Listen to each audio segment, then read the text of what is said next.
to Living an Elevated Existence. I'm Tammy Mastroberte, founder of Elevated Existence and publisher and editorial director of the award-winning Elevated Existence magazine. It's the end of 2016. We're about to start a new year, and many of us swear that, this new year is going to bring us all that we desire. We plan for it, we dedicate ourselves to getting there, and then a lot of the times we kind of get off track. So joining me today is Jen Mazer. She's known as the Queen of Manifestation. She's a transformational speaker and coach, and she's known for her signature Manifestation Masters program. And her work's been featured in the Huffington Post, the New York Times, Fox News, ABC, and more. And her new book, which I happen to have here, is called Manifesting Made Easy: How to Harness the Law of Attraction to Get What You Really Want. And it features a foreword by best-selling author and friend to Elevated Existence, Dr. Joe Vitale. So Jen, thank you so much for joining me today, and congratulations on the new book. Thank you. I'm so excited to be celebrating it with you, and thanks for having me, Tammy. Absolutely. So I have to ask, how did you get the name Queen of Manifestation, and what are some of the things that you have manifested for yourself? Because I know you've actually manifested some pretty cool things. Yeah. So my girlfriend actually was introducing me to a group of women at a friend's house, and she said, "This is my friend Jen. She's the Queen of Manifestation," because I always had these outrageous stories of things that I had manifested. And that was years ago, and it was the first time I heard that, and I thought, yeah, I really am the Queen of Manifestation. And that's how I got the name Queen of Manifestation. Some of the things that I've manifested, a big one was living rent-free in Manhattan for over 10 years in an apartment with a jacuzzi. Oh my goodness. And actually made over $70,000 when I decided to leave that apartment. So that was an amazing situation. I manifested my artwork being shown in the New York Times, New York Magazine, traveling all over the world, meeting my soulmate, who happens to be a very successful musician, and giving birth to our daughter at home, who's now 5. And then helping my clients manifest things like their first $60,000 months, or their own book deals, or TED Talks, or things like that. So it's been really fun, and we'll talk about some of the things that I realized that I was doing that everyone can do, right, to manifest, because I think we way overcomplicate things, and that's my book is Manifesting Made Easy. Right. Well, that's actually my next question is really, in working with clients and even in your own life, where do you find people go wrong most of the time when it comes to manifestation? What are some of maybe the mistakes or just things that they should be doing but are not doing? Well, it's a practice, right? So with everything, it's a practice. A lot of these principles are basic principles, right? But we need to be putting them into practice. So first, in terms of where do people go wrong, I want to just flip that switch. There's no such thing as wrong, right? And that's where we start to beat ourselves up. Like, I'm not doing it right. I need to make the vision board, and I need to do this and this. And we think because we didn't do all these things that that's, why things aren't working out. And instead, I invite you to think about, all the things that you're doing right? And think about, be proud of yourself for actually being conscious about manifesting in the first place. Like, that's huge. So, in terms of doing things wrong, if we're going to go there, it's really not getting clear on what you want in the first place, right? Because if you don't know what you want, the universe can't bring it to you. The universe is a yes universe. It's a reflection, a mirror to our desires and our thoughts. And I like to think of it as, you're at a restaurant and you're placing an order, right, for the kitchen. And if you say, just make me whatever you want, and, I'm going to like it when it comes, and the chef makes something that you absolutely hate, and you're going to be like, well, I don't like this. You're not going to be satisfied. But if you get clear on exactly what you want, if you set your intention, the universe can give you exactly what you want because you've gotten clear. So the first thing is, first, get in touch with your desires, and then trust them. So often we hear messages like, in terms of what we want, and we discount it right away. We negate it. We're like, oh, that's too crazy. What are people going to think? Or I don't have enough experience. I could never write a book, or I could never, become a speaker. Whatever it is for you, right? Yeah. It's your dream. And instead, I like to think of it as your dreams actually chose you. They want to come through you. And if you can have a desire and think, oh my God, I'm going to be writing a book. Like, that's so awesome. I'm going to be an author, or I'm a speaker. Then it's way easier to take action on those things because you have a trust in those things. You expect everything to work out for you versus just like all along the way, telling yourself why it can't happen.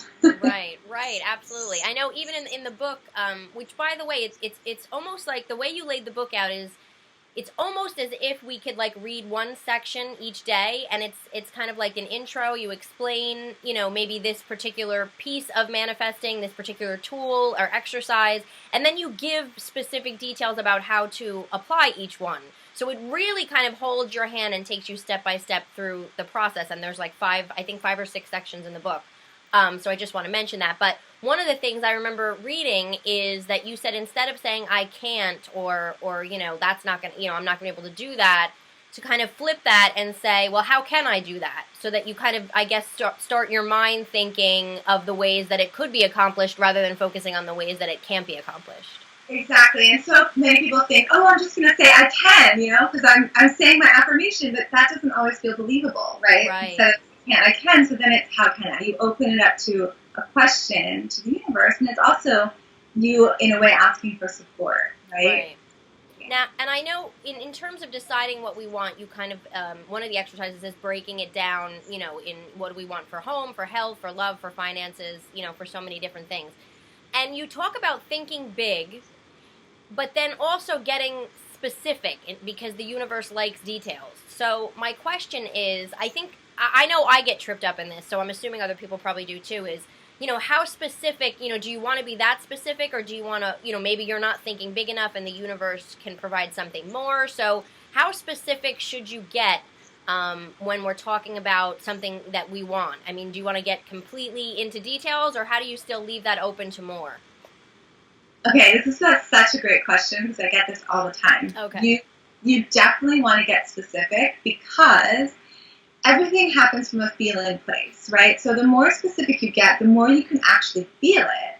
Because if you're just like, oh, a great relationship, and you can kind of think about what you want in your relationship, but if you haven't really gotten specific, it's hard to be like, and then he holds my hand, every time we walk outside, or and when I come home, he gives me a kiss, and he does these things, and you get really specific. You can start to feel it more in your body, right? So not being scared of getting specific, even in terms of a place you want to live, you can describe it in detail, right? Describe like exactly what it looks like, how you feel when you walk in the door, what the neighborhood is like, what your friends are like. And here's the thing, if you say like, my house is in Florida, right? And you're nervous because what if it's not Florida and it's, North Carolina or whatever, right? Or you're like not sure because you have two places in mind. It's okay, right? You can't go wrong. There's never a wrong. So you can always, number one, if you decide you want something, you go for it. You can change your mind, right? You can manifest it and then decide again for something new, right? And there's a great Richard Branson quote about, the most successful people are really just the ones who make decisions the fastest, right? Because you can make mistakes and then you just, pick back up and you make a new decision. And in terms of getting specific when you're writing your intentions, it's this or something that also provides you with that feeling, right? So you can get specific and use that to help you feel into it. But totally go there. And it's not limiting yourself by getting specific because you're trusting what you're seeing, right? If it's a new relationship, I tell people that you could, if you don't want to put that person's name, you can do a mashup of some, old relationships you've had and what things you really liked about each one, and then you kind of make up your perfect relationship, right? So you're getting specific in the details of it, in the feelings, in the descriptions of the place or the thing that you're trying to manifest. Does that make sense? Yes, yeah, absolutely. And I know once we kind of narrow down, exactly what we do want to manifest in different areas of our lives, you talk about, which I think a lot of people know, about that visualizing the end result piece of it. But you kind of take it a step further, which I love because I actually teach on uncovering signs and synchronicity in the universe. And I love that you include that in your book. And one of the things you say is once you decide, what it is you want, ask the universe to send you signs that you're on the right track. And I love that you include that. So I want to know, how does that kind of help us with the manifesting? Does it reinforce our belief when we get those signs? Yeah, it does two things. It reinforces your belief so that you can continue expecting it. You know you're on the right track, right? Because the universe is giving you these signs and synchronicities. And those synchronicities are also giving you the answer. So, you've heard the expression, you don't need to know the how, you only need to know the what, right? Right. It's the whole getting clear thing. So the how is through those synchronicities. When you're in a place of vibrating at a higher frequency, when you're practicing all these principles that I talk about, in Manifesting Made Easy, then that's when you're in the flow and those synchronicities show up, and they are the opportunities that are giving you exactly what you wanted. And it's amazing how it happens. I mean, even just me writing this book, I literally said it out loud to my coach, I think there's a book in me. And a week later, the publishing house actually got in touch with me, and said, hey, we're looking for someone to write a book about manifesting. I mean, it was so perfect. I didn't even have to write a book proposal or anything. And people are like, that never happens. Yes. But it can, and it does, right? It's because I've gotten really clear, and I'm in a place where I'm practicing these things. And so it's like, whoa, this opportunity just shows up. And also then you take advantage of the opportunity. So the signs and synchronicities are there for all of us all the time. Right. It's more that we're opening our eyes to see them. And so often, I mean, I'm sure you experience this with your clients, like the answer is right there, it's right in front of you. And it's just a matter of opening up to see that the possibility is right there for you. The universe is always supporting you, is wanting you to step into the greater, version of yourself. Mm-hmm. So it's really just about getting out of your own way and seeing how supported we all are, right now in this moment. It's hard sometimes because people are so focused on what's not working. And so that's why this book is really helping you focus on, well, what is, and how can I get back into alignment? Because, yeah, you can go into that downward spiral, but you also can go a different way, right? And if you're feeling stuck that you are in that place, then you want to bring yourself back up, right, into this positive view, so that you can take advantage of all the support that's really there for you. Yes. And another exercise that jumped out at me in the book, or something that you point out, is that we've already manifested so many things in our lives. We're just not paying attention to them, and we don't, we're, like you said, we're focused on what's missing instead of what we have. So one of the things you recommend is, sitting down and making a list of all the things, the situations, the opportunities, the people that we've already manifested. And you even say, you can take it a step further and surround yourself with images of these things. So how does that help us on our manifestation journey to bring new things in? Yeah, I love it. I call it getting down with PPP, because there's that song, get down with PPP, yeah, you know me. Yes. So let's get down with PPP, which is positive proof from your past, okay? Oh, okay.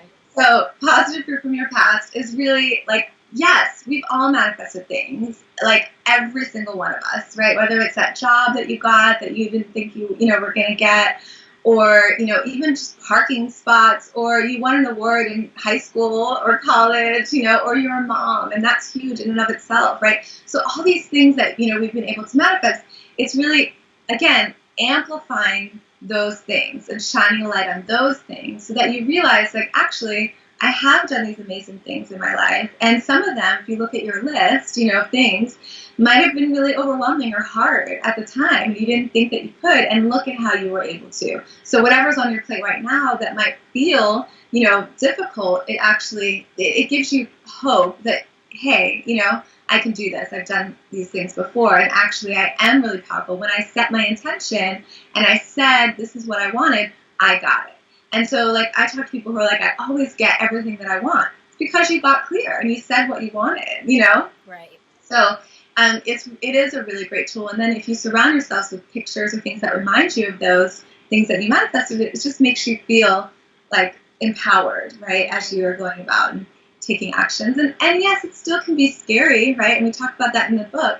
It's not about avoiding fear, because obviously fear is really just showing you that you're about to experience something different than you are right now, right? Right. So, of course, like, we're afraid of the unknown. But if you want something that you don't have, that is unknown, right? It's new. So we're comfortable with what we have right now because, even if you say you want more, just because you get it, you know it, you're comfortable with your house or your relationship or whatever, right? Yeah. And so you're stepping out of your comfort zone, and that's scary, but it's amazing because that means that you're growing and that you're going to experience something new. So having that positive proof around you while you're doing those things is really helpful. Yes, I love that.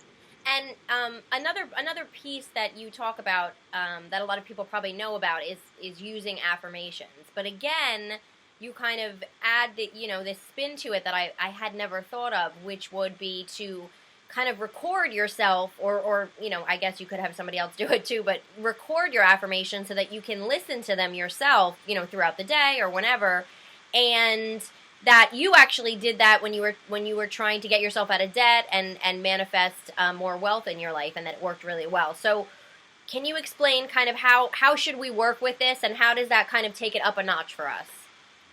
So yeah, I had first of all gotten myself into over $38,000 of debt. And I had like multiple credit cards, right? I didn't even know how much debt I was in because I wasn't opening my bills.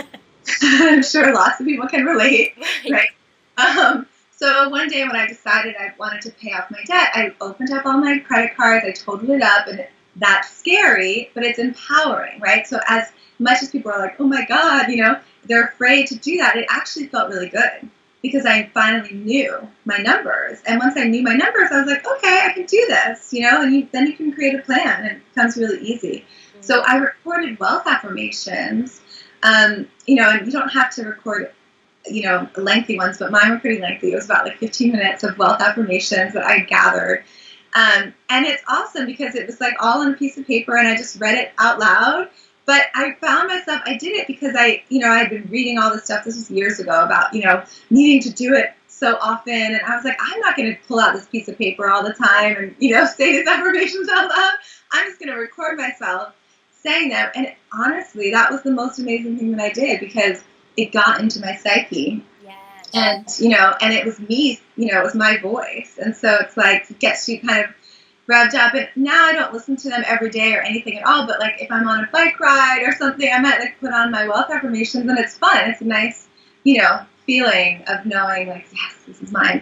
Something else I talk about in the book is, to take things up a notch. It's all about the feeling place with affirmations, right? There's no right or wrong of like, I need to do it, this often or whatever.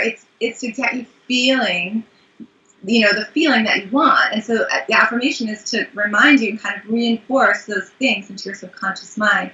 But I find even more powerful than just an affirmation or a vision board is creating a vision movie. And there's different apps now, like My Movies, that I love, where you can actually, I talk about this a little bit in the book, you can actually create a movie with your affirmations and with images. You use some of those positive proof from the past images, and you use images of things that you want to create into your life, and you combine the images with your affirmations and music and watch that. And that is like so incredible because it really gives you the feeling. You're like super revved up if you watch it in the morning before you go about your day.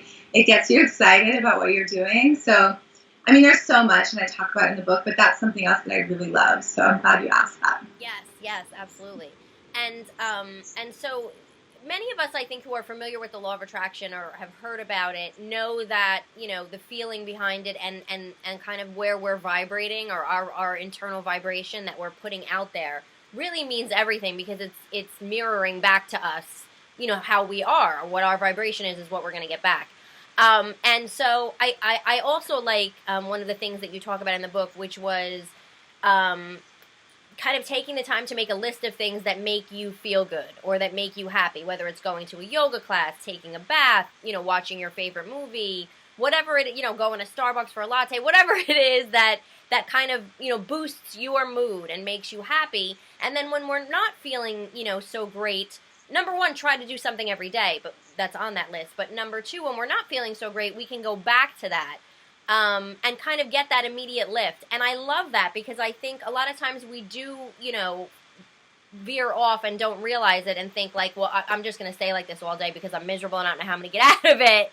But if you have that, it's like, okay, wait, let me look really quick. If I do one or two of these things, I'll feel better. And I love that tip because I think it's such an easy way to shift ourselves. Yeah. Yes. It is all about, you attract to you things that are of the same vibration. It's a vibrational match to which you're giving out.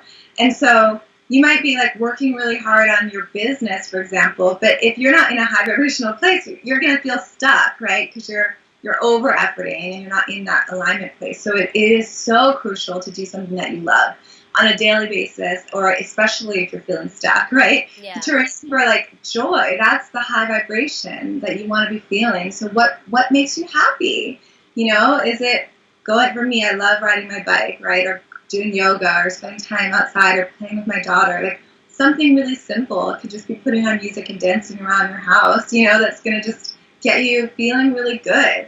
Sure. So remembering that, yeah, because everything is connected. You might be working on something totally unrelated, you know, trying to manifest, you know, whatever, a new home or a relationship. But remember, if you're happy, then all of that's going to come into fruition because you're in a good place and you're vibrating. And then you notice the synchronicities and things come to you. Right. Sure. Absolutely. It's all about kind of raising our vibration when it comes to that stuff. Yes. So another piece that I have to mention is that a lot of people get stuck in the you know, I'm manifesting, but then they don't take, you know, inspired action, or they don't take any type of action, and then they're wondering, like, why is nothing happening? You know, why am I not going anywhere? And that taking that action piece is so important. And you even talk about creating a daily practice of action. So I want to ask you about that, because sometimes people are like, well, I don't know what action to take, or I don't know, you know, how do I know it's the right thing, type of a deal. So can you kind of give us an example on maybe some daily practices if we're trying to manifest something? Yeah. So, I mean, there's two things in your question.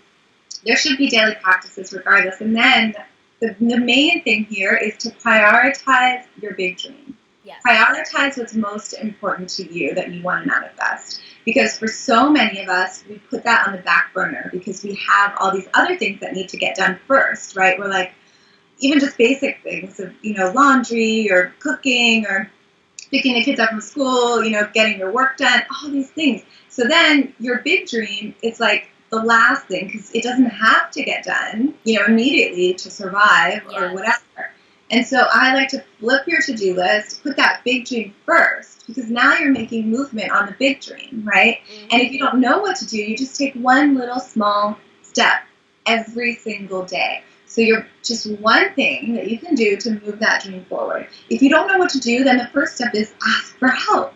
You know, find someone who's done what you are looking to do already and reach out to them. Even if it's someone you don't know, like if it's another, you know, person who has a business, send them an email or make a phone call and say, hey, I'm looking to do what you're doing. I'm wondering if you can, you know, get on the phone with me for 5 minutes so you can give me some advice on like what to do, what to look out for, what mistakes you made that I should, you know, be aware of.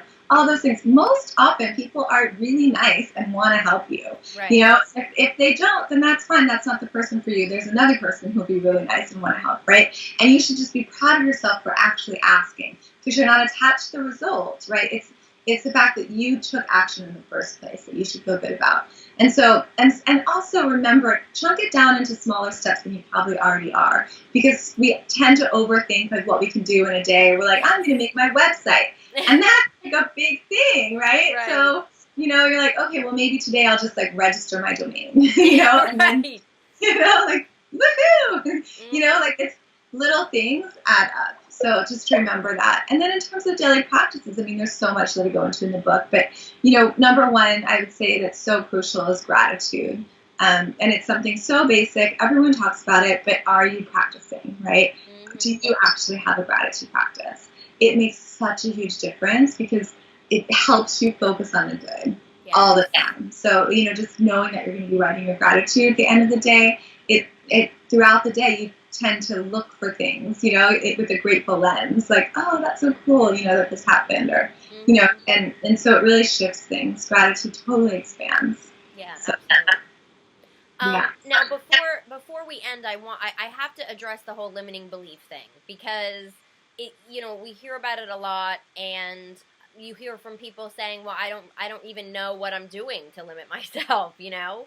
And you really have a bunch of exercises in the book and a lot of different things that talk about addressing this. So can you kind of share one or two about maybe how we either uncover, or even once we uncover, deal with these kind of beliefs that might be limiting us and stopping us from moving toward what we want? So first of all, we all have limiting beliefs, right? And it's okay. It's a good thing when you discover them. You actually can feel really grateful. And if we can be grateful for the limiting beliefs, like that's the practice right there, right? It's like being grateful for the obstacle, because it means that you're going to get to a new place that you wouldn't have gotten to if it hadn't shown up in the first place, right? And so then we can be really grateful for it. And this is something you can practice in the moment, or, when you examine your limiting beliefs. Limiting beliefs were there to protect you from, feeling hurt or pain or, any disappointment, all of those things, right? So we kind of held on to them on a subconscious level so that, we're safe. But really, we want to go into that unknown. That's the whole thing, so you can experience something new. So when a limiting belief shows up, first you just understand, like, where did this come from, right? Like, was this mine, or was it something that my parents, instilled in me, or was it from a previous experience from my childhood, whatever? Because sometimes just even knowing that it wasn't yours can help. You don't have to do a longer process, to like release.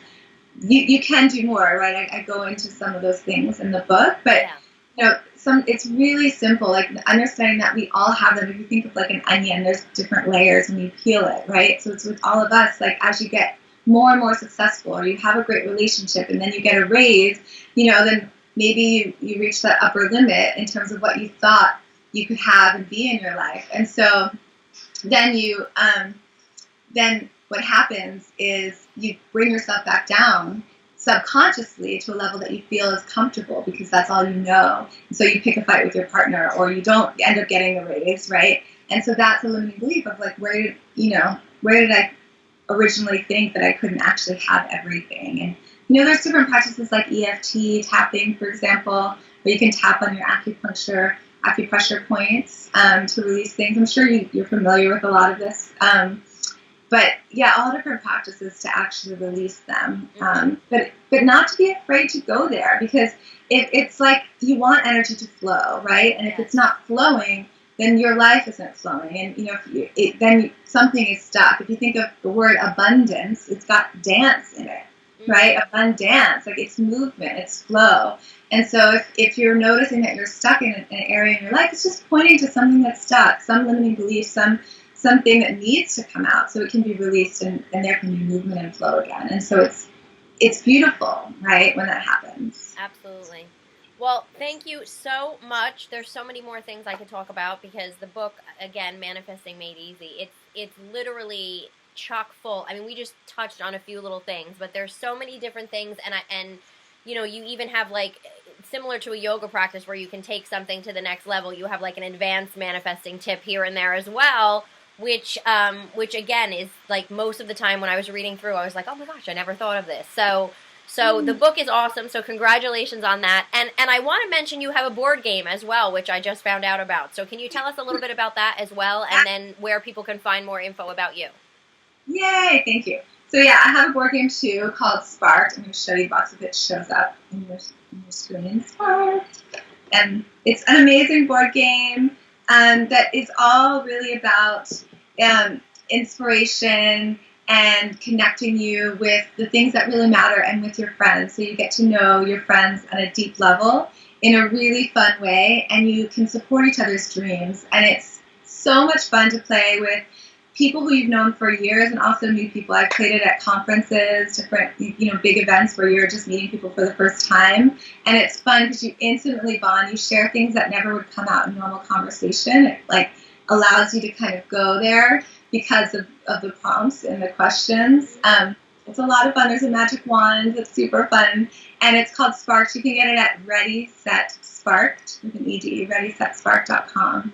And then you can find out more about me at queenofmanifestation.com. And everything is there as well. So thank you so much. And yeah, you can find out more about the book on queenofmanifestation.com too. So yes. Thanks for having me, Tammy. Absolutely. Thank you so much. Good luck with the book and everything that you're doing. And thank you, of course, to all of our audience members who are watching. Wishing you all a happy, healthy new year. And we will see you next time.